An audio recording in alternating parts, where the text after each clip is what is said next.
Hi friends, welcome to my channel. நம்ம இன்னைக்கு பார்க்க போகிற ட்ராமா நேம் பிளாங்க் சீரீஸில் எபிசோட் 4ல் பார்ட் 2 தான் பார்க்க போகிறோம். மறக்காமல் நம்ம சேனலை சப்ஸ்கிரைப் பண்ணி அப்படியே நம்ம வீடியோஸ்க்கும் லைக் பண்ணிவிடுங்க. ஓகே, நம்ம இப்போ இந்த பார்ட்குள்ளே என்னெல்லாம் நடக்குதுன்னு பார்த்துடலாமா? ஸ்டார்டிங்லேயே நம்மளுடைய ஆண்டி நியாங் தான் காட்டுறாங்க. ஸோ சொல்லித்தரதுக்காக வந்திருக்கா போல நியாங்கும். அப்படி நம்ம ஆண்ட் சொல்கிறா, நான் பாட்டு கேட்டுக்கிட்டே நான் வந்து ட்ரைவ் பண்ணலாமான்னு கேட்கா. நம்ம நியாங்கோ அதெல்லாம் கூடாது, அப்புறம் எப்படி உன்னால் கான்சென்ட்ரேட் பண்ண முடியும்னு கேட்குறா. ஸோ அதுக்கப்புறம் ஆண்ட் நம்ம நீ என்கிட்ட பிடிவாதமா, இல்லை எனக்கு கொஞ்சம் அப்போ தான் நல்லா இருக்கும், இல்லைன்னா எனக்கு ஒரு மாதிரியாக போராக இருக்கும் அப்படின்ற மாதிரி சொல்லிட்டு இருக்கா. சரி ஓகே, இது உன்னோட கார் தானே, நீ என்ன வேணாலும் பண்ணிக்கலாம் அப்படின்ற மாதிரி நம்ம நியாங் சொன்னனே. உடனே நம்ம ஆண்ட்டு ஏதோ ஒரு மாதிரியாக போடுறா. ஸோ அது பார்த்தானா அது ஒரு ரேடியோ ஸ்டேஷன் போல். ஸோ அதில் வந்து மற்றவங்க லைஃப் ஸ்டோரியெல்லாம் சொல்லிட்டு இருக்கா. உடனே நம்ம நியாங் அதை பார்த்துட்டு, எந்த ஸ்டேஷன் இது, என்ன இது மற்றவங்களுடைய வாழ்க்கை இவங்க என்ன சொல்லிக்கிட்டு இருக்காங்க அப்படின்ற மாதிரி கேட்கா. டக்குன்னு நம்ம ஆண்ட்டும், இதெல்லாம் நீ என்ன வயசானவளா, நீ ஓல்டா சொல்லு, அதெல்லாம் இப்போ நியூ ஜென்ரேஷன் புரியுதா, இது ஒன்றும் கிடையாது, இது ஒரு பெரிய ஸ்டேஷன் சொல்லப்போனால், எனக்கு இதில் தான் வந்து ஒர்க் பண்ணணும்னு ஆசை டிஜேவா அப்படின்ற மாதிரி சொன்னனே. நம்ம நியாங் உடனே, அப்போனா நீ வந்து கிராஜுவேஷன் முடிஞ்சதுக்கப்புறம் இந்த மாதிரி ஒரு மற்றவங்களுடைய வாழ்க்கையை சொல்கிறதுக்காக போக போறியா அப்படின்ற மாதிரி கேட்கா. மறுபடியும் நம்ம ஆண்ட்டு, என்னன்னு சொல்கிற, நீ மறுபடியும் என்ன ஓல்டாகவே இருக்கிறா அப்படின்ற மாதிரி கேட்டோன்னே நம்ம நியாங்க்கு டென்ஷன் ஆயிடுச்சு. என்ன நீ 2 தடவை வந்து ஓல்டுன்னு சொல்லிட்டா, புரியுதா அப்படின்னு கேட்கா. உடனே நம்ம ஆண்ட்டும், சாரி நான் வந்து சும்மா தான் சொன்னேன், உன்னை ஹர்ட் படுத்திட்டேனா, ஆனாலும் கூட ஈவன் நீ வந்து ஓல்டாக இருந்தாலும் நான் இப்போ வரைக்கும் உன்னை லவ் பண்ணிட்டு தான் இருப்பேன், சரியா அப்படின்னு சொல்லிட்டு, சரி ஓகே இப்போ ரெடியான்ற மாதிரி நம்ம நியாங் கேட்கா. ஆண்ட்டும் ரெடின்னு சொல்கிறா. அதுக்கப்புறம் வந்து எப்படி வந்து ஓட்டுறதுன்ற மாதிரி நம்ம நியாங் தான் ஆண்ட்டுக்கு சொல்லி கொடுத்துட்டு இருக்கா. அப்படியே ஓட்டிட்டு போக கொஞ்ச நேரத்துக்கு மேலே நம்ம ஆண்ட்டால் ஒழுங்காக தாக்கு பிடிக்க முடியல. அப்படி இப்படின்னு கார் போனோடனே பிரேக் போட்டுறா. ஸோ உடனே நம்ம நியாங்கோ, ஏன் இந்த மாதிரி ஓட்டுற, நீ கொஞ்சம் கூட ஞாபகமே வச்சுக்க மாட்டியா, ஏன் இந்த மாதிரி பண்ணிட்டு இருக்கா, எது முன்னாடி பண்ணு எது பின்னாடி வேணும் அது கூட உன்னால் ஞாபகம் வச்சுக்க முடியல நம்ம நியாங் கத்த ஆரம்பிச்சாரா.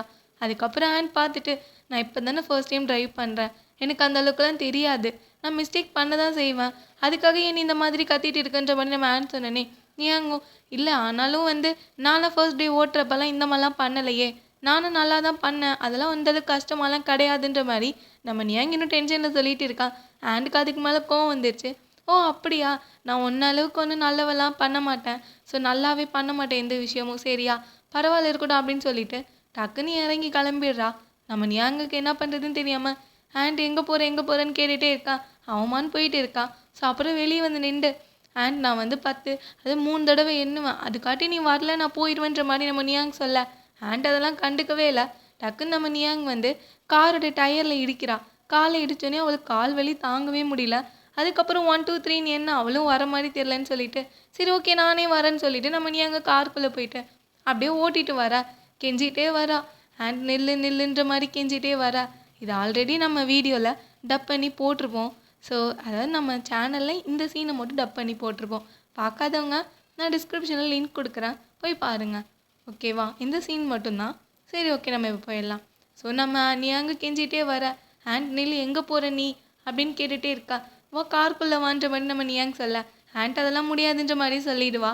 அதுக்கப்புறம் நியாங்கும் விடாமல், சரி உன்னுடைய காரில் இருக்கிற வேலட் எல்லாமே காருக்குள்ளே தான் இருக்கு, ஸோ நீ வேறு எங்கே போவன்ற மாதிரி கேட்க, நான் எங்கேயாவது போய் தொலைகிறேன், நான் உன் கூட மட்டும் வரமாட்டேன்ற மாதிரி நம்ம ஆண்ட் சொல்லிட்டு கோவத்திலே பேசிகிட்டு இருக்கேன். அதுக்கப்புறம் சாரின்ற மாதிரி நியாங் சொன்னோன்னே ஆண்ட் அதுக்கப்புறமேட்டுக்காக தான் சமாதானமே ஆகுறா. சரி ஓகேன்ற மாதிரி நிற்கா. டக்குன்னு நம்ம நியாங்க கேட்குறா, நான் உன்கிட்ட சாரி சொன்னேன்னு நீ ஈஸியாக அக்செப்ட் பண்ணிப்பியான்ற மாதிரி கேட்கா. ஆமாம், ஏன்னா நீ வேறு யார்கிட்டையும் சாரி கேட்கக்கூடாது, ஸோ அதனால தான் நான் வந்து அக்செப்ட் பண்ணிக்கிறேன்ற மாதிரி நம்ம நியாங் ஆண்ட் சொல்கிறேன் நியாங்கிட்ட. அதுக்கப்புறம் நியாங்கும், சரி ஓகேவா உள்ளே வா, இப்போயாவது நீ புரிஞ்சுதே அப்படின்னு சொல்லிட்டு 2 பேரும் சமாதானம் ஆயிடுறாங்க. அதுக்கப்புறம் ஆண்ட்டு காருக்குள்ளே வந்து உட்காந்துடுறா.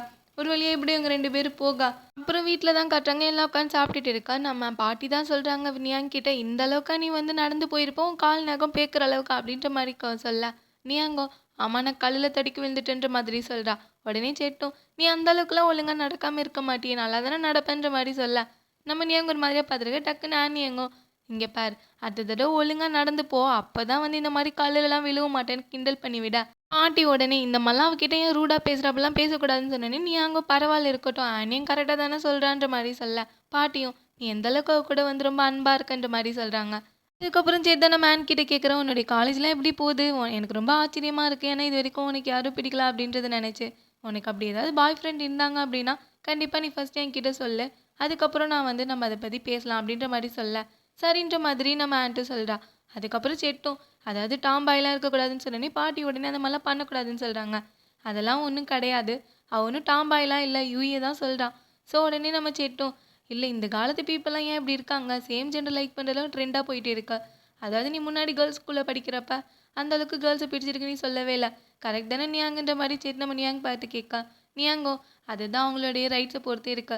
இப்போ சொல்ல போனால் இன்னொரு பக்கம் ஆனிங் வளர்ந்துட்டு இருக்கா அப்படின்னோடனே டக்கு செட்டு நியாங்குன்னு கத்த, டக்குன்னு நம்ம ஆன்ட்டும் நீங்கள் ஒன்றும் கவலைப்பட வேணாம், வந்து என்னுடைய ஃப்ரெண்டு தான் அப்படின்ற மாதிரி சொல்ல, நம்ம செட்டும் எனக்கு தெரியும் என்னுடைய பொண்ணு இந்த மாதிரிலாம் இருக்க மாட்டா அப்படின்ற மாதிரி நம்ம செட் பெருமையாக சொல்ல, ஆமான்ற மாதிரி ஆன் சொல்லிட்டு அதுக்கப்புறம் வந்து ஏன் அப்படின்னா நான் ஏற்கனவே ஒரு ரிலேஷன்ஷிப்பில் இருக்கேன்னு சொல்லியா, யாரோட அப்படின்னு சொல்லிட்டு இருக்கா. திசை நம்ம நியாங்க்கு வந்து ஹார்ட் பீட்டே வந்து துடிக்க ஆரம்பிச்சது, ஏன்னா வந்து என்னோட தான் இருக்குன்ற மாதிரி சொல்லிடுவாளே என்னமோன்னு சொல்லிட்டு.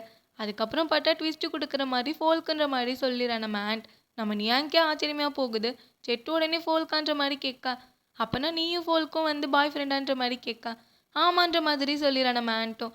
நாங்கள் வந்து எங்களோட ரிலேஷன்ஷிப்பை ஃப்ரெண்டுலேருந்து லவ்வராக மாற்றிக்கலான்னு இருக்கோம். அது மட்டும் இல்லை, நெக்ஸ்ட் வீக் வந்து அவன் தான் எனக்கு கூட்டிகிட்டு போக போகிறான் டெஸ்ட் ட்ரைவ் பண்ணுறதுக்காக அப்படின்ற மாதிரி சொல்ல, நம்ம நியாங்க்கு ஒரு மாதிரியே இருக்கிறா. அதுக்கப்புறம் இந்த சைடு நம்ம ஆண்ட்டும் நியாங்கும் நிற்கான்.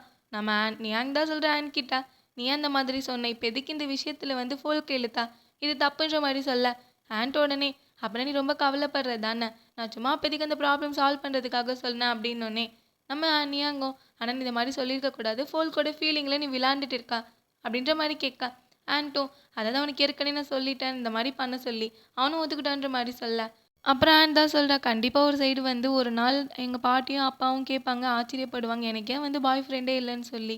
அதுக்கப்புறம் நம்ம எப்போ பார்த்தாலும் இதே மாதிரி வந்து மாட்டிக்கிறோம்ல. அதுக்கப்புறம் இன்னொரு ப்ளஸ் பாயிண்ட் வந்து காலேஜில் நான் வந்து ஃபோல்கட்டே கேர்ள் ஃப்ரெண்ட் தெரிஞ்சால் மற்றவங்க யாரும் என்கிட்ட வரமாட்டாங்களே அப்படின்ற மாதிரி சொல்ல, உடனே நம்ம ஆண்ட்டும் நம்ம நியாங்கோ, அதாவது இப்போ இதுதான் முக்கியம் கிடையாது சரியா, இதுக்கு வேறு வழி கூட இருக்கும், ஏன் இந்த மாதிரி நீ வந்து ஃபோல்கட்டே ஃபீலிங்ஸை ஹர்ட் பண்ணுறேன்னு கேட்கா. நம்ம ஆண்ட்டும் அப்படியா சரி என்ன வேறு வழி இருக்குது சொல்லுன்ற மாதிரி கேட்குறா. உடனே நம்ம நியாங்கோ, சரி அதை பற்றி நம்ம யோசிக்கலாம், ஆனால் இப்போதைக்கு வந்து நீ அவன் கூட வந்து பிரேக்கப் பண்ணி ஆகணும் அப்படின்ற மாதிரி சொன்னனே, டக்குன்னு நம்ம ஆண்ட்டு உன்னை பார்க்கறதுக்காக, இப்போ உன்னை பார்க்கறதுக்கு எனக்கு ரொம்ப பிடிச்சிருக்கு, இப்படி பார்க்க அப்படின்ற மாதிரி சொல்ல, டக்குன்னு நம்ம நியாங்கோ எப்படின்ற மாதிரி கேட்க, டக்குன்னு ஆண்ட் நம்ம கிட்ட வந்துட்டு அதாவது எப்படி இருக்குது தெரியுமா இதை பார்க்க, அப்படியே ஜல்லஸாக இருக்குது சொல்ல போனால், அப்படி தான் உன்னை பார்க்கறதுக்கு இருக்குன்னு சொல்ல, உடனே நியாங்கோ ஆண்ட் நான் வந்து சீரியஸாக பேசிகிட்டு இருக்கேன், அது முதல்ல நீ புரிஞ்சுக்கோ அப்படின்னு சொல்ல, டக்கு நம்ம ஆண்ட்டும் சரி ஓகே நீ சொல்கிற மாதிரி நானும் செய்கிறேன் போதுமா அப்படின்னு சொல்லிட்டு சல்யூட்லாம் அடிச்சுட்டு, அதுக்கப்புறம் கடைசி வரைக்கும் நீ வந்து இந்த மாதிரி ஜல்லஸாக தானே இருக்கா அப்படின்னு சொல்லிட்டு சரி குட் நைட்டுன்ற மாதிரி போயிடா.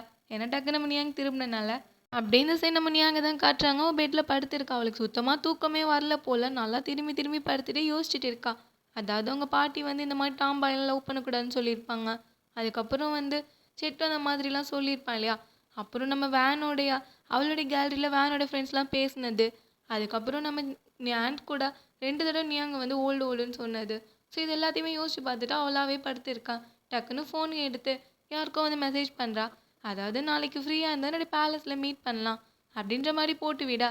நெக்ஸ்ட் டே காட்டுறாங்க, பார்த்தா ஃபோல்க்கு ஆண்ட்டு செட்டு, அதுக்கப்புறம் நான் அந்த வேன் பொண்ணு கூட அங்கே தான் இருக்கா. செல்லக்கான் சாப்பிட்டுட்டு இருக்கா. அந்த வேன் தான் சொல்கிறா, இன்றைக்கி ஃபுட் சூப்பராக இருக்குது, அந்த ஆன்ட்டி நேம் சூப்பராக சமைக்கிறாங்க அப்படின்னு சொல்ல, நம்ம நியாங்கோ அப்போனா நீ நிறையா சாப்பிடுன்ற மாதிரி சொல்கிறா. அப்புறம் நியாங் தான் வந்து செட்கிட்ட சொல்கிறா, அதாவது உனக்கு எதோ ஹெல்த் பற்றி கேட்கணும்னு சொன்னல, அதாவது வேன் இதில் சூப்பராக பண்ணுவா, அவகிட்ட கேளு, ஏன்னா அவளே ஒரு டாக்டர் தானே. வேன் ஒரு டாக்டர்னால நம்ம நியாங் வந்து செட்டை வந்து சஜஸ்ட் பண்ணி விடுறான். ஸோ அதுக்கப்புறம் செட்டு வந்து வேன் கிட்ட பேசுகிறா, அதாவது சரி ஓகே எப்போ அப்பாயின்மெண்ட் போடுறது எப்போ பார்க்கலாம் அப்படின்ற மாதிரி அவனும் கேட்கா. நம்ம வேன் அதுக்கு ஆன்சர் பண்ணுறா. அதே மாதிரி வேனும் வந்து செட்டை பற்றி சொல்கிறா, நியாங் தான் சொன்னேன் நீ இந்த மாதிரி நல்லா வந்து அட்வைஸ்லாம் கொடுப்பியாமே, ஸோ நல்லா பண்ணுவியா, அதனால நானும் உன்கிட்ட சொல்லது கேட்குறேன்னு அவளுக்கு தேவையான டவுட்டையும் நம்ம செட்கிட்ட கேட்டுக்கா. அவனும் வந்து சொல்கிறாங்க. ஸோ இப்படி 2 பேரும் இங்கே பேசிகிட்டு இருக்கா. நம்ம நியாங் சாப்பிட இருக்கா, ஆண்ட்க்கு வந்து டென்ஷன் ஆகுது போல். ஸோ அவங்களே வரைக்கும் பார்த்துட்டு இருக்கா. டக்குன்னு ஃபோல் கண்டுபிடிச்சிட்டு உனக்கு போர் அடிக்குதான்ற மாதிரி கேட்கா. நம்ம ஆண்ட்டும் ஆமாம் எனக்கு அவங்க பேசுறது ஒன்றுமே புரியல அப்படின்ற மாதிரி சொல்லிட்டு இருக்கா. அப்படியே எல்லாருமே பேசிட்டு கிளம்பி போக இந்த சைடு நம்ம நியாங்க ஆண்ட் இருக்கா. ஆண்ட் உடனே நம்ம நியாங்க கட்டி பிடிக்க, நியாங்க கேட்குற என்ன எப்படி பண்ணிட்டு இருக்கா அப்படின்ற மாதிரி சொல்ல, ஆண்ட் உடனே என்னோட எனர்ஜி ரீசார்ஜ் பண்ணுற அதுக்காக தான் நான் ரொம்ப டயர்டாக இருக்குன்ற மாதிரி சொல்ல, நம்ம நியாங்கோ என்ன பண்ணி நீ அந்தளவுக்கு டயர்ட் ஆகிட்டு இது வீக்கெண்ட் தானேன்ற மாதிரி கேட்கா. டக்குன்னு ஆண்ட்டும் அதாவது இன்னைக்கு ஒன்னால தான் ஏன் இத்தனை பேர் இன்னைக்கு வந்து பேலஸ்க்கு கூப்பிட்டேன்ற மாதிரி கேட்க நியாங் சொல்கிறா, அதாவது அடல்ட்ஸ்லாம் பேசுறதுக்காக தான் கூப்பிட்டேன்ற மாதிரி சொல்ல டக்குன்னு நம்ம ஆன்ட்டும் நீ ஏதாவது என்கிட்ட சொல்லணுமான்னு கேட்க ஆமான்ற மாதிரி சொல்லிட்டு அதாவது எனக்கு 37 வயசு ஆக போகுது இந்த வருஷத்தோட. ஸோ உனக்கு இப்போ தான் 22 ஆகுது. ஆனால் நம்ம 2 பேருக்கு இப்படி ஒத்து போகும். நம்மளோட லைஃப் ஸ்டைலே சுத்தமாக டிஃப்ரெண்ட். நம்ம ஹோல் லைஃப்மே வித்தியாசமாக இருக்கு அப்படின்ற மாதிரி சொல்ல அதுக்கப்புறம் வந்து அடல்ட்ஸ் நாங்கள் பேசினதெல்லாம் உனக்கு புரியவே இல்லை. நீ உன்னால் ஃபோல் கூட மட்டும்தான் பேச முடியுது. நம்மளுக்கு ரொம்ப ஏஜ் கேப் இருக்கு அப்படின்ற மாதிரி நம்ம நியாங் சொல்கிறா. அதுக்கப்புறம் நம்ம ஆன்ட்டும் அதாவது நான் ஏற்கனவே உன்கிட்ட சொல்லிட்டு நான் உன்னை லவ் பண்ணுறேன்னு நான் என்ன பண்ணணும் சொல்லு. நான் வேணா லைஃப் ஸ்டைலை மாற்றிக்கவா, நான் வேணா என்னோட எல்லாமே மாற்றிக்கவா, நான் உனக்காக என்ன வேணாலும் மாற்றிக்க விரும்புகிறேன் சரியா, ஆனால் உன்னை இழக்க மட்டும் நான் விரும்பலை அப்படின்ற மாதிரி நம்ம ஆண்ட் ஒரு மாதிரியாக ஃபீலிங்காக பேசிட்டு இருக்கா. நம்ம நியாங்க்கு ஒரு மாதிரியாக தான் இருக்கு. அதுக்கப்புறம் ஆண்ட் தான் சொல்கிறா, நான் மட்டும்தான் உன்னை வந்து பார்த்துக்க விரும்புகிறேன். ஸோ அதுக்கப்புறம் என்ன நடந்தாலும் பரவாயில்ல, நம்ம 2 பேரும் ஒன்றாவே இருக்கலாம் ஓகேவா. நான் தினமும் வேணா உனக்கு நான் உன்னை லவ் பண்ணுறேன்னு சொல்லிகிட்டே இருக்கவா, ஞாபகப்படுத்திட்டே வேணா இருக்கவா அப்படின்னு கேட்டுட்டு இருக்கா. இந்த சைடு நம்ம நியாங்க அழுதுகிட்டே இருக்கா. அப்படியே நம்ம ஆண்ட் தான் கண்ணை தொடச்சி விட்டுக்கிட்டே சொல்லிட்டு இருக்கா, ஃபர்ஸ்ட் டேலேருந்தே இப்போ வரைக்குமே நீ ஒன்றும் பயப்பட தேவை கிடையாது, நீ தான் என்னோட டியர் அப்படின்லாம் சொல்லிட்டு டக்குன்னு நம்ம ஆண்ட் வந்து நியாங்க கிஸ் பண்ண அப்படியே இவங்க 2 பேரும் கிஸ் பண்ணிட்டு இருக்கா. இந்த சைட் பார்த்தா டக்குன்னு செட் வந்துடுறான். நியாங்கன்னு வர அதுக்கப்புறம் என்ன நடந்துச்சுன்னு காட்டல. நெக்ஸ்ட் எபிசோடில் தான் பார்க்க முடியும். ஸோ அது வரைக்கும் நம்மளும் வெயிட் பண்ணி பார்க்கலாம். ட்விஸ்ட்டு வச்சு தான் இந்த எபிசோட எண்ட் பண்ணுறாங்க. என்ன நடக்குதுன்னு பார்க்கலாம். ஓகே, இதோட இந்த எபிசோடு எண்ட் ஆகுது. நெக்ஸ்ட் எபிசோடில் மீட் பண்ணலாம். தேங்க்யூ ஃபார் வாட்சிங்.